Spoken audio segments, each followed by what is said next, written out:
de la lactancia y la ovariectomía en el control de la luteinización, secreción de hormonas durante el periodo posparto en vacas de carne.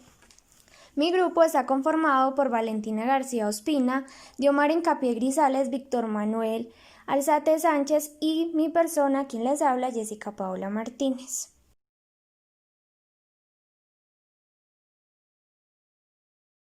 El experimento se realizó en vacas de carne a las cuales se les indujo el parto, inyectándoles vía intramuscular 25 miligramos de prostaglandina.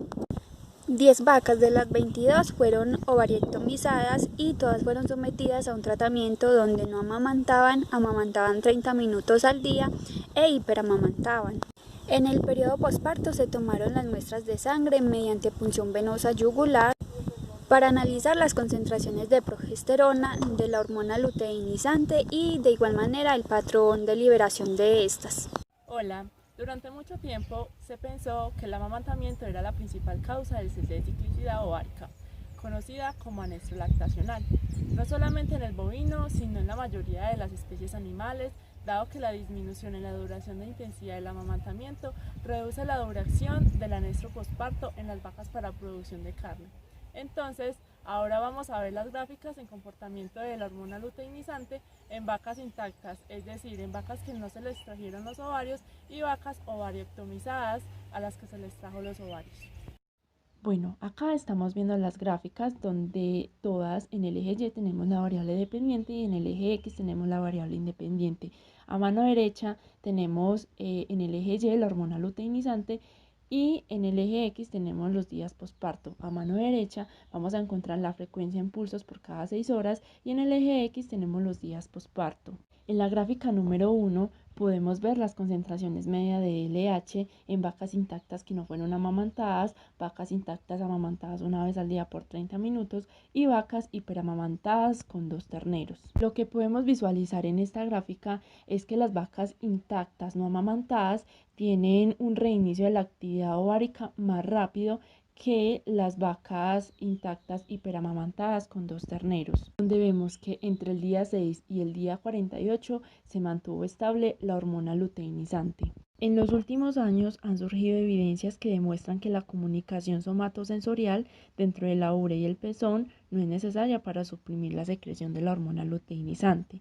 La succión producida por la cría al amamantarse no es el único que bloquea el reinicio de la actividad ovárica, ya que aún removiendo la glándula mamaria, si el ternero permanece todo el tiempo con la madre, como vemos con las vacas intactas hiperamamantadas por 2 terneros, la madre se mantiene en anestro y por ende el efecto de succión no explica el bloqueo lactacional. En la gráfica número 2 tenemos la frecuencia de pulsos de la hormona luteinizante. Vemos que tuvo un comportamiento similar a las concentraciones medias del LH en la gráfica número 1. Entonces se observa que las vacas intactas que no fueron amamantadas tuvo un aumento lineal donde la frecuencia de pulsos de la hormona luteinizante ayudó a que estas vacas reiniciaran su actividad ovárica. Igualmente las vacas intactas hiperamamantadas por 2 terneros se mantuvo estable entre el día 6 y el día 48, aumentando al día 62, por lo que los terneros estando con la madre tienen un efecto en la frecuencia de los pulsos de la hormona luteinizante. En estas gráficas podemos observar el comportamiento de las vacas ovariectomizadas que no fueron amamantadas, vacas ovariectomizadas amamantadas una vez al día y hiperamamantadas con 2 terneros. Para las vacas ovariectomizadas no amamantadas tuvieron un aumento de las concentraciones medias de la hormona luteinizante entre los días 6 y 27. Igualmente, para las vacas ovariectomizadas amamantadas una vez al día por 30 minutos y vacas hiperamamantadas por 2 terneros. Y podemos ver que las concentraciones medias de la hormona luteinizante de ambos grupos de lactantes ovariectomizadas fueron inferiores a las vacas ovariectomizadas no amamantadas los días 13, 20 y 27 del posparto. Sin embargo, no se detectaron diferencias en ese periodo posterior. Para la gráfica de frecuencia de los pulsos de la hormona luteinizante en las vacas ovariectomizadas no amamantadas tuvo un aumento lineal entre los días 6 y 55 y luego no se observaron más cambios en los pulsos de esta hormona en la parte restante del experimento. Algo que se presentó pues en este experimento realizado es que no hubo diferencias en las concentraciones medias de la hormona luteinizante o en la frecuencia de los pulsos entre las vacas ovariectomizadas amamantadas una vez al día por 30 minutos y vacas ovariectomizadas amamantadas a voluntad con 2 terneros. Pero hubo una excepción en el 6.º día del posparto, donde las vacas ovariectomizadas hiperamamantadas por 2 terneros tuvieron una frecuencia de pulsos más bajas que las vacas ovariectomizadas amamantadas una vez al día por 30 minutos. Para concluir con estas gráficas, la frecuencia de los pulsos de la hormona luteinizante en ambos grupos de lactantes ovariectomizadas tendió a ser menor en el comportamiento con las vacas ovariectomizadas no amamantadas durante el periodo comprendido entre el día 6 y el día 55 después del parto. Y finalmente tenemos la figura 5 y la figura 6. En la figura 5 tenemos las concentraciones medias de LH y en la figura 6 las frecuencias de pulsos de LH. Lo que está acá, representa el efecto de los factores de lactancia y de los ovarios en las concentraciones medias de LH y de la frecuencia de pulsos en el suero durante el periodo de posparto en vacas de carne. La diferencia entre vacas ovariectomizadas no amamantadas y vacas ovariectomizadas hiperamamantadas con 2 terneros es la reducción media de la hormona luteinizante y la frecuencia de los pulsos debida a la lactancia, mientras que la diferencia entre las vacas ovariectomizadas no amamantadas y vacas intactas hiperamamantadas con 2 terneros representa la reducción causada por la interacción del amamantamiento y los factores ováricos.